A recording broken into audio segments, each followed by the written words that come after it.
আসসালামু আলাইকুম রহমতুল্লাহি ওয়া বারাকাতুহু। কেমন আছেন বন্ধুরা সবাই? আশা করি সবাই ভালো আছেন। আল্লাহর অশেষ রহমতে আমিও ভালো আছি। আজকে আমরা 15টি সৌদি আরবের ভাষা শিখব। যারা আমার চ্যানেলে নতুন তারা সাবস্ক্রাইব করুন আর পাশে থাকা বেল আইকনটি চেপে দিন যাতে নতুন ভিডিও আপনার সামনে চলে আসে। তো চলুন আজকের ভিডিও শুরু করা যাক। ভিডিওর প্রথম শব্দটি হচ্ছে সাক্কার। সাক্কার শব্দের অর্থ হচ্ছে বন্ধ করা। আবার আমার সাথে বলুন সাক্কার। সাক্কার শব্দের অর্থ হচ্ছে বন্ধ করা। আবারও আমার সাথে বলুন সাক্কার। সাক্কার শব্দের অর্থ হচ্ছে বন্ধ করা।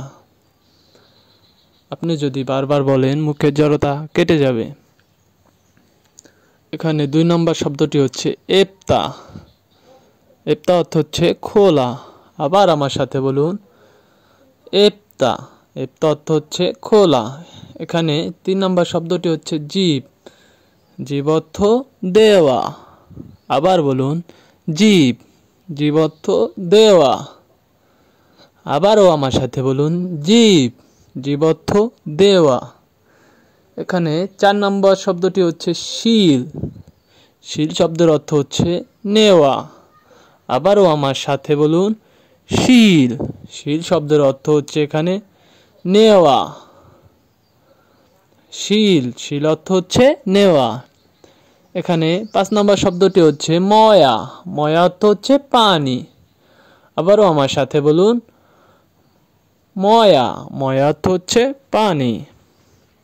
আবারও আমার সাথে বলুন ময়া। ময়া অর্থ হচ্ছে পানি। এখানে 6 নম্বর শব্দটি হচ্ছে মুক্তা। মুক্তা অর্থ চাবি।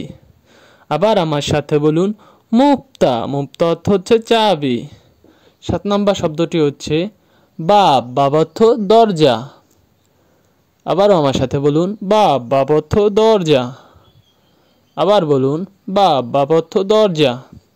এখানে 8 নম্বর শব্দটি হচ্ছে রাতিব। অর্থ হচ্ছে বেতন। আবারও আমার সাথে বলুন রাতিব। রাতিব শব্দের অর্থ হচ্ছে বেতন। 9 নম্বর শব্দটি হচ্ছে এখানে ফুলুস। ফুলুস শব্দের অর্থ হচ্ছে টাকা। আবারও আমার সাথে বলুন ফুলুস। ফুলুস শব্দের অর্থ হচ্ছে টাকা।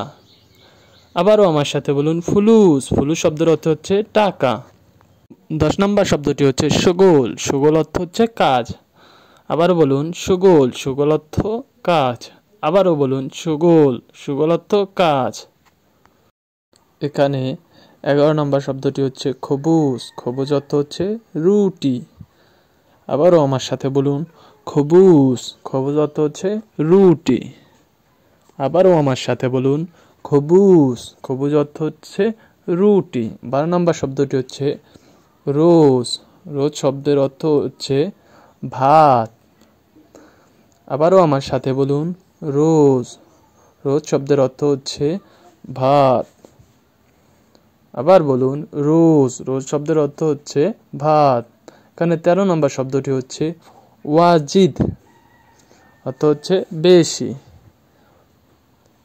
আবার আমার সাথে বলুন ওয়াজিদ। ওয়াজিদ শব্দের অর্থ হচ্ছে বেশি। ওয়াজিদ। ওয়াজিদ শব্দের অর্থ হচ্ছে বেশি। এখানে 14 নম্বর শব্দটি হচ্ছে শুয়াইয়া। শুয়াইয়া শব্দের অর্থ হচ্ছে একটু। আবার আমার সাথে বলুন শুয়াইয়া। শুয়াইয়া শব্দের অর্থ হচ্ছে একটু। 15 নম্বর শব্দটি হচ্ছে বাকালা। বাকালা শব্দের অর্থ হচ্ছে দোকান। আবারও আমার সাথে বলুন বাকালা। বাকালা শব্দের অর্থ হচ্ছে দোকান। বাকালা। বাকালা শব্দের অর্থ হচ্ছে দোকান। আজকের মতো এই পর্যন্তই। দেখা হবে অন্য ভিডিওতে। আল্লাহ হাফেজ। নামাজ পড়ুন। নামাজ বেহেশতের চাবি।